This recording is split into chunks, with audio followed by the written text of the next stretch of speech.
જય કોળી ઠાકોર સમાજ।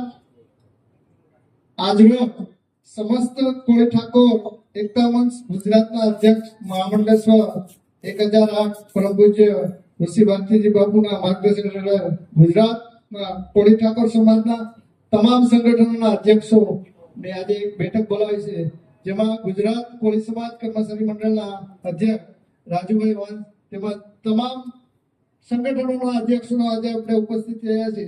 આજનો આપણા બેઠકનો મહત્વનો મુદ્દો એ છે કે ભાઈ કોળી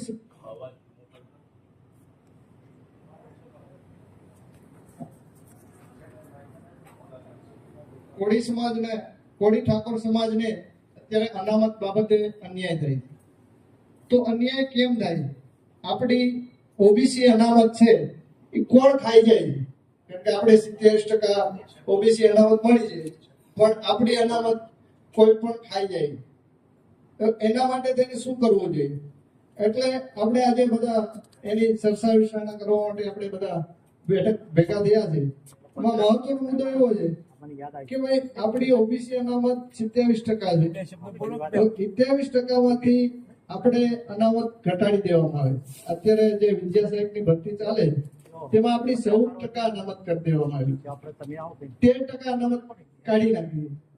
જોયું છે ને, 1356 ઉપરની આપણે સીટ થવી જોઈએ, એટલે બદલામાં 585 જેવી આપણને અનામત આપી, તો એમાં કાઢી નાખી છે, બીજામાં કાઢી નાખી છે।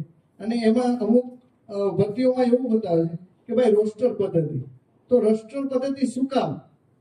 શું આગળની ભરતીઓ કરી છે તો એમાં ઓબીસી ની વધારે ભરતીઓ કરી છે તો આ રોસ્ટર પદ્ધતિ ચાલે છે? રોસ્ટર પદ્ધતિ હોય જ નહીં ને। ઓપનમાં ક્યાં છે? વાજા સાહેબે હમણાં થોડા દિવસ પહેલા ચોટીલા વાત કરી કે ભાઈ હું તો ઓપનમાં ભરતી થયો છું, તો પાછળથી લોકોએ ઓબીસી ના ઓલા ઉપર લઈ લીધા, કોટા ઉપર। તો ભાઈ ઓબીસી ને શું કામ? અને એમાં હું એમ કહું છું કોળી ઠાકોર સમાજને, બીજા લોકોને કેમ નહીં? તો આપણી ઓબીસી માં 146 જ્ઞાતિ છે, આપણે એટલો બધો અન્યાય થાય છે, પણ એક કઈ બીજી જ્ઞાતિઓ કોઈ બોલતી નથી। અન્ય જેવો લાભ આપણે 4-5 જ્ઞાતિઓ વધારે લાભ લે, તો એ જ્ઞાતિ તો કઈ ઓબીસી ના અન્યાય બાબતે ક્યાંય આગળ આવતી નથી, આપણે જ આવવું પડે છે। તો હવે આપણે શું કરવું જોઈએ? તો મારા મત મુજબ મેં એવું કહ્યું કે ભાઈ સરકારને રજૂઆત કરી હતી 21/10/2024 કે ભાઈ ઓબીસી નું વર્ગીકરણ કરવું જોઈએ।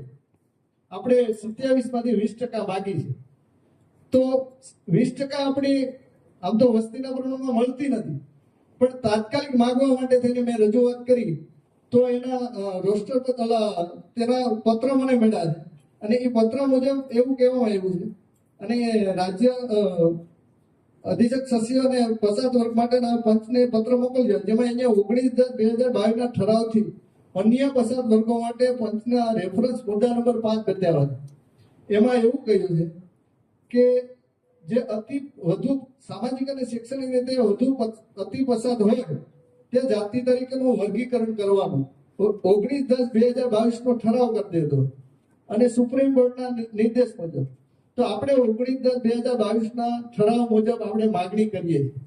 આગળની માગણીઓ છે આપણી, નથી એવું નથી, આપણે વસ્તીના પ્રમાણમાં તો મળતું જ નથી, વર્ગીકરણ કરીએ તો પણ નથી મળતું, પણ આપણે તાત્કાલિક લાભ લેવા માટે થઈ અને આપણે વર્ગીકરણ માંગીએ।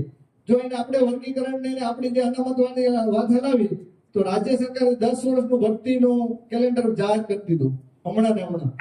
મેં 21/10/2024 ના પત્ર લખ્યા પછી તો કેટલી બધી ભરતીઓ જાહેર કરી દીધી, તો આપણે એટલો અન્યાય થાય છે। એના માટે આપણે, હું એમ માનું છું કે તમામ સંગઠનો એક થાય અને આપણી જે આ ભરતીઓ તાત્કાલિક જાહેર કરી છે ને, એને અટકાવવા માટે કદાચ હાઈકોર્ટ કે સુપ્રીમ કોર્ટ જવું પડે તો જવું જોઈએ।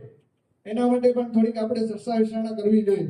બીજી વાત આવી છે, કારણ કે એને ખાલી અન્ય લોકોને 10% ઈડબ્લ્યુએસ મળ્યું છે, તો એને ઈડબ્લ્યુએસ નો લાભ મળે છે અને એ ઓપનમાં જઈ શકે છે। હમણાં જ એક જાહેરાત આવી છે, એમાં ઈડબ્લ્યુએસ માં લાભ લઈ શકે છે અને ઓપનમાં પણ જઈ શકે છે, જ્યારે આપણા વિદ્યાર્થીઓ, ઓબીસી ના વિદ્યાર્થીઓ જ્યારે અનામતનો લાભ લે છે તો ઓપનમાં નથી જઈ શકતા।